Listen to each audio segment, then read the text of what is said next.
Lower lumbar looks like this. External obliques help to flex it. So if they're activating more than they should be, what's happening to the lower lumbar? It's getting flexed. And he's not able to maintain a more neutral spine. And then this is textbook right here, it's more obvious. Here, a little bit of segmental instability right here, he's breaking with the weight belt on. This is a kid that I helped online with some mobility stuff. No weight belt on, still needs some work, but a little bit better. A little more neutral in the spine. Okay. So which muscles, how many muscles help us stabilize our spine? The big what? Big three. The big three, right? Do they generate force? No. Stabilization, right? Globals, larger muscles generate force. Okay. And these are some exercises. The last group we didn't have too much, well we did have a little bit of time for exercises, but at the end of the presentation, if you want to know, hey, what are some good exercises for these locals? What are some good, I can go over some of these exercises. Greyhound's a breathing exercise. These are kind of, they're rehab exercises, really. And that's why the presentation is called Prehab, Don't Rehab, because that's a little bit ass backwards. Why do I want to injure myself and then learn how to move properly? Let's learn how to move properly from the jump so we don't injure ourselves. So we can, if we have time, go over some of those, and I can have somebody try to do that with everybody. Or actually, we could try one right now. I think a bird dog is probably the most popular here. Does anybody know what a bird dog exercise is? Okay, you want to try it? Does you know what it is? Okay. So we're going to have you on your hands and knees. Let's face the door. So set up here, we want to go shoulders over wrists. We want to go hip over knees. What's the first thing I'm looking for? Straight. Neutral spine. So we can't be arched too much in this position. Looks pretty neutral. Neck is neutral too, so we don't want the head up. We want the neck neutral. So first thing she's going to do, extend the hip, and without the arm. Let's just talk about. So since we're here, and we're going to talk about glutes in a second. We were talking about glutes, right? Is her pelvis neutral? Can we see it? It's rotated, right? Here's it. When talking about an algorithm, if you can hold that for a little bit longer. What I'm looking at, okay. What I'm looking at, a little bit of, where do we feel, what do we feel in this leg? It's a little tight in the hip. So we're feeling hip, so the glute's not working, and we're gonna talk about what the glutes do. She's maybe not getting enough hip extension. I see it's raised up a little bit, which is a sign of glute max weakness. Now if she were to drop this way, glute med weakness in this leg. And we're gonna talk about glute max versus glute med. But in regards to just what we just learned about, let's go arm as well, opposite arm. Oh, you want to do opposite? Yep. So if we can stay neutral here, we're activating the muscles in the multifidus. Thank you. Nice job. So low level, basic exercises is not the sexy stuff. You know, it's the basic stuff that we have to do so we can do the sexy stuff and not injure ourselves. Okay. So next, glutes. I think glutes are part of your core as well. I think they're a very important part of your core. If we talk about glute max, glute medius, glute minimus, glute max is the more superficial, a little bit deeper glute med than a glute minimus. Glute max, hip extension. It's the hip extension. And I gotta remind my athletes all the time, we don't extend our back through our spine. Because a lot of times we try to extend the hip this way. That's not what our muscles in our low back are designed to do, right? If we can extend at the hip, whether we're kicking a soccer ball, that's gonna fire that glute. Hip extension happens at the hip, not the lower lumbar spine. If I'm walking, it helps me propel myself forward. Hip extension. Hip extension. So that's what that means in regards to propelling the body over a fixed foot. Glute max, hip extension. Okay? Back. What does it also do? If we're talking about squatting, it helps us lower ourselves down. If we're lunging, it helps us lower ourselves down. So if I'm lowering myself down, in regards to like my trunk, my hip, my femur, if my glutes are firing, I'm stable. If not, we see leg dropping, we see knee collapsing. So if this is not stable, something else is going to be unstable. Okay, the glutes have to stabilize the pelvis. Then if we're talking about glute meds, they abduct. So any kind of side lying abduction, you know, lying on your side with a band and doing some clamshells, all that abduction is for glute meds, upper outer part of your glutes. And I wanted somebody to actually try something out for me so we can get a visual of when I can tell when somebody has some weak glutes. So can I get a volunteer to come up? Okay, here we go. So you're gonna put this around your feet, so they're right around the pinky toes.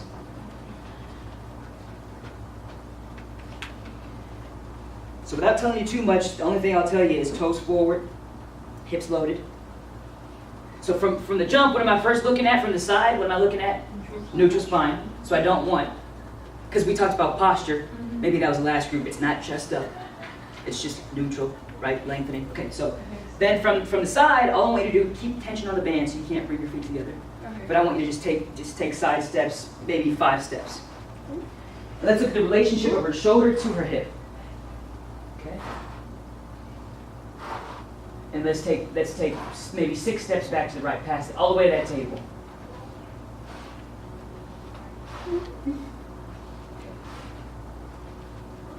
So where do we feel that? Keep it real. Any kind of activation at all. Not much. Okay. So when we do this, and this was actually a good example because she wasn't tilting. What I saw last session was glute meads help you keep a vertical trunk. So a lot of times, I'm using the wrong muscle. We're talking about the QL in a second. I see this. We're using muscles in our back to help us open up our hips. So we want to toes forward, externally rotate. So even without a band, let's keep the toes forward. Let's push the knees out. So literally turn them out to the side, open them up as wide as you can. That alone should have you turn something on right here, and if not, that means we got to roll out what we do feel and maybe get her on the floor. Roll this out. There you go. Push them out as far as you can. So that alone, hard, does yeah. it turn anything behind or no? Yeah. Okay. Yeah. External rotation, that's what they're designed to do. We got to stay toes forward. We got to open up, walk back out and in. And a lot of my athletes have a hard time keeping their knees out because they'll start to turn out or they'll start to collapse. So, in regards to, so that's the movement. And if they can't do it with a band, the band's too difficult. We gotta get them on the floor to a basic level exercise. But a lot of times, people have trouble staying open. They start to lean. I feel a pinch in my back when I do those. So if there's a pinch in the back, what could that possibly mean? Number one, if there's issues with stabilization, we're gonna talk about SI joint in a second. But a lot of times, sometimes low back pain can be caused by instability within that SI joint too in the sacrum. But it could also mean maybe we're overarching. But that's a glute med exercise. Another way, can I have somebody else come up here?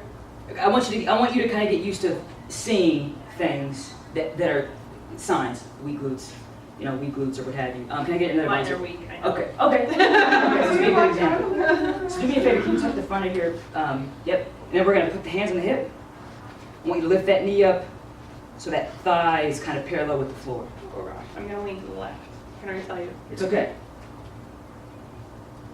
Okay, so what I see a little bit, because they're not level, right? Nope, they're not. They go like this, and then my pelvis. So typically on standing leg, whether it's standing or, thank you, whether it's standing, whether it's lifting, maybe we're recruiting QL muscle, just so we know.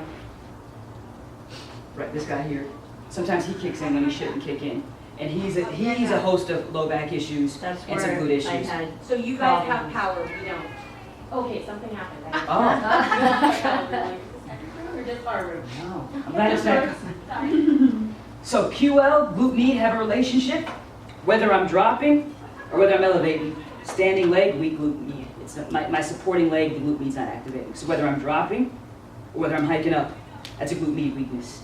If I'm stabilizing on one leg and I kind of start to kind of use my lat to stabilize, if we look at the thoracolumbar fascia that we talked about, the Christmas tree, it connects the lat and the opposite glute.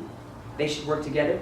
But if that glute's not working, that lat might kick in more than it should. So sometimes, I have an image of one of my clients, but my video wasn't working earlier, but she would lunge, and she would kind of grip, come up, lunge, kind of grip.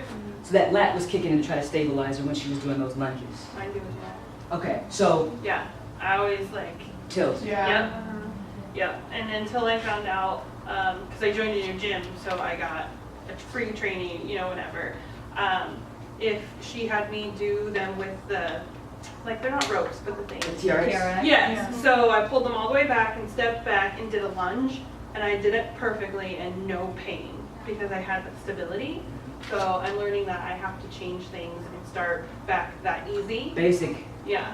Basic's kind of this word now, it's got this negative connotation. Basic. But in the gym, that's what you have to do, is you have to get down to the basics. And glute max, glute med stabilize your pelvis. If your pelvis is stabilized, your knees stabilized.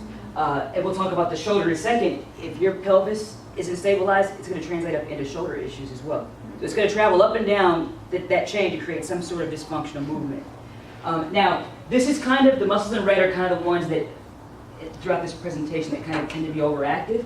So if I'm not, you said you felt it in your hips, right? You felt this, is that what you said? Oh, well, after I felt it more in my butt. Oh, no, it wasn't you. It was the bird dog. Mm-hmm, the bird We dog. felt the bird dogs in the hips, right? Mhm. Think of overactive versus underactive in relation to a joint. So if we're talking about the hip joint, if the hips are overactive, what's behind the hips, literally? Glutes, underactive. That's why she wasn't feeling her glutes. So she's got to start rolling out, stretching her hips out, so to give her glutes, and then work on firing her glutes to get a chance to actually extend that hip properly. So quads and hip flexors tend to be, in women actually, I've read that after puberty, we tend to become more quad, quote unquote, dominant. Men kind of are a little more balanced, but we tend to kind of have more, our stability coming from these muscles as opposed to these muscles. So glute max, if we can go through our algorithm, what does a weak glute max look like? Typically valgus, knee collapsing in. Yeah. And then glute med is more so on this plane. That's where it usually happens. Okay. This was a video, it wasn't planned. I gotta somehow figure out how to do, oh, maybe I have to actually, I don't know if that's working. Oh yeah, so this is called a Nordic hamstring. What do we notice off the bat if we look at his hips? Tilt, anterior tilt, right? So Looks like he's arching a little. he's arching a little bit, right? So I always tell him, extend the hips. The hamstrings actually help with hip extension. But muscles have to share their role. So we can't have just the hamstrings doing hip extension. That's how we get hamstring strains. FYI, hamstring strains